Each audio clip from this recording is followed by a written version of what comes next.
اب ہم ان 4 C's کی طرف آتے ہیں کہ سب سے پہلا C یہ کیا ہے؟ کانفیڈنس، اعتماد۔ قرآن مجید فرقان حمید نے اعتماد کو بحال کیا نہیں کیا؟ قرآن مجید فرقان حمید میں اللہ تعالیٰ نے سورہ حج کی آیت نمبر 115 میں فرمایا کہ افحسبتم انما خلقناکم عبثا، کیا تم یہ گمان کرتے ہو کہ ہم نے تمہیں بیکار پیدا کر دیا ہے، تمہاری کوئی حیثیت نہیں ہے، تم کچھ بھی نہیں کر سکتے؟ نہیں، بلکہ ہر چیز اپنا شعور دلاتی ہے۔ ہمارے آنکھ میں اگر چھوٹا سا معمولی سا ذرہ چلا جائے تو ہمیں اپنی آنکھ میں اس ذرے کے ہونے کا احساس بیدار ہو جاتا ہے۔ ہم فوراً آئی ڈراپس لیتے ہیں، آئی ڈراپس ڈالتے ہیں۔ ہمارا پیٹ کا نظام خراب ہو جائے، ڈائجسٹو سسٹم ہمارا خراب ہو جائے ان ہائیجینک فوڈ کھانے کی وجہ سے یا کسی اور وجہ سے ڈس آرڈر ہو جائے تو ہم فوراً دوائی لیتے ہیں۔ تو معمولی سا کچرا، معمولی سا ذرہ جو ہماری آنکھ میں چلا جائے اپنے ہونے کا شعور دلاتا ہے۔ پیٹ ڈس آرڈر ہو جائے تو ہم فوراً ٹیبلٹس کی طرف آتے ہیں۔ پتہ چلا کہ ہر چیز کی اپنی وقت ہے، حیثیت ہے جو اپنے ہونے کا احساس بیدار کرتی ہے۔ تو انسان جو اللہ رب العالمین نے اشرف المخلوقات بنایا ہے کیا بیکار بنا دیا؟ نہیں، اللہ رب العالمین نے انسان کو بیکار نہیں بنا دیا۔ ایک چونٹی جو دیوار پر چڑھتی ہے، 6 دفعہ چڑھتی ہے، گرتی ہے، لیکن اپنی اسٹرگل نہیں چھوڑتی، انسان کو اس بات کا سبق دیتی ہے کہ میں جب اپنی اسٹرگل نہیں چھوڑتی تو تم کیوں اپنی اسٹرگل چھوڑ دیتے ہو؟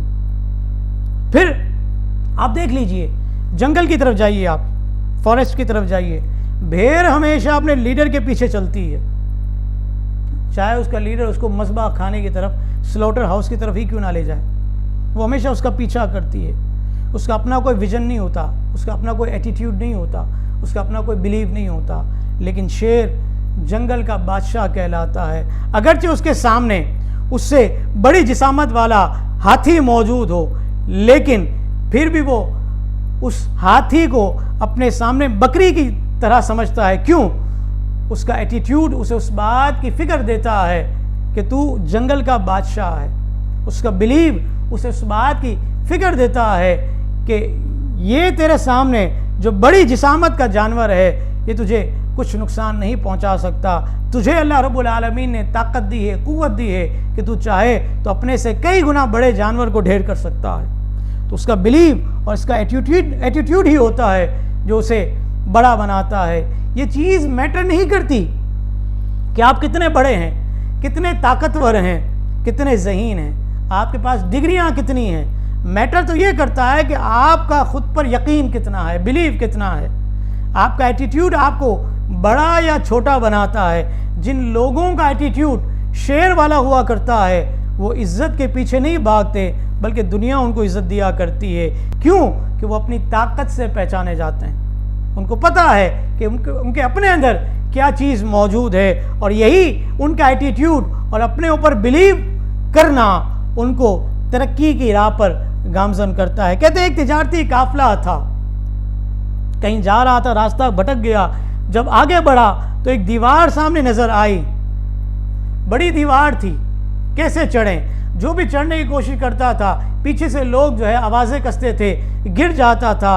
بالآخر ایک شخص نے اس دیوار کو چڑھنا شروع کیا اور وہ اس دیوار کو چڑھ گیا، اگرچہ پیچھے سے لوگوں نے اس کے حوالے سے بھی آوازیں کسی ہیں، اس کو بھی روکنا چاہا ہے اور اس کو بھی لان تان کی ہے، ملامت کی ہے، لیکن وہ شخص اپنی ہمت نہیں ہارتا، وہ دیوار چڑھ گیا، اسے کہیں سے رسی بھی دستیاب ہو گئی، اس نے اس رسی کے ذریعے دیگر لوگوں کو بھی اس دیوار سے پار کروایا، اور پھر سب نے جا کر اس کا جب شکریہ ادا کیا تو پتہ چلا کہ یہ دیوار پر چڑھنے والا ہمارا لیڈر جو تھا وہ سننے کی طاقت سے محروم ہے۔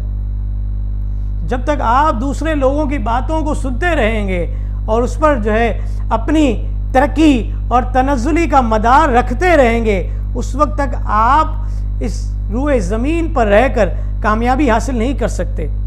انسان اسی وقت کامیاب ہو سکتا ہے جب کہ وہ اپنی پیچھے سے سنائی دی جانے والی آوازوں کو نظر انداز کرے، چاہے وہ پازیٹیو آوازیں ہیں یا نیگیٹو آوازیں ہیں۔